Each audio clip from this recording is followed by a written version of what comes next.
Friends, આજે મેં ઘરે ગિરનારી ખીચડી બનાવી છે. ચાલો એ રેસીપી તમારી સાથે શેર કરું. એક બાઉલમાં આપણે ચોખા અને બધી દાળ ઉમેરી લઈશું. એને મસળીને સરસ 2 થી 3 પાણીથી ધોઈ લઈએ. દાળ ચોખાને પાણી ભરી અડધો કલાક માટે પલળવા દઈએ. કરી લીધું છે, એમાં આપણે દાળ ચોખાને ઉમેરી દઈએ. ચોખા લીધેલા છે. દાળ ચોખા એ જ વાટકીના માપથી આપણે ડબલ પાણી ઉમેરીશું.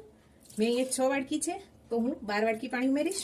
આપણે અહીંયા ડબલ પાણી ઉમેરી દીધું છે. હવે 1 વાટકી લીલા વટાણા લીધા છે. મેં 1 વાટકી બટેટાને ઝીણું સમારી લીધેલું છે. મીઠું ઉમેરી દઈશું. 1 ટેબલસ્પૂન હળદર ઉમેરી દઈશું. જેટલું આપણે આમાં ઘી ઉમેરી દઈએ. ઢાંકણ બંધ કરી આમાં હવા ભરાય પછી ગેસની ફ્લેમ ધીમી કરી દેવાની છે અને 2 થી 3 વિસલ આવે ત્યાર સુધી આપણે ગેસ ઉપર એક કઢાઈ રાખી છે. આપણે એમાં હવે તેલ ઉમેરીશું. તેલ ગરમ થાય એટલે એમાં જીરું ઉમેરીશું, રાઈ ઉમેરીશું, 2 તેજપત્તા, 2 થી 3 આખા લવિંગ ઉમેરીશું.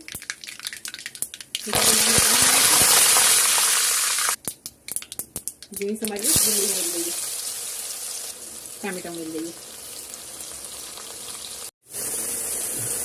હવે આપણે આમાં રેગ્યુલર જે આપણા મસાલા છે એ ઉમેરી દઈશું. લાલ મરચું પાવડર ઉમેરીશું. હળદર આપણે પહેલાંથી ઉમેરેલું છે. ધાણા જીરું પાવડર ઉમેરીશું. મસાલાના પ્રમાણમાં થોડું મીઠું ઉમેરી દઈશું. સરસ મિક્સ કરી દઈએ.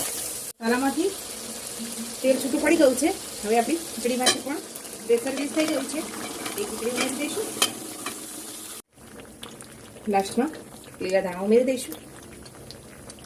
હવે એને સર્વિંગ પ્લેટમાં નીકાળી લઈએ. ફ્રેન્ડ્સ, આ ગિરનારી મસાલા ખીચડીની રેસીપી તમને કેવી લાગી છે કમેન્ટ કરવાનું ભૂલતા નહીં. લાઇક, શેર અને સબસ્ક્રાઇબ કરજો. Thank you.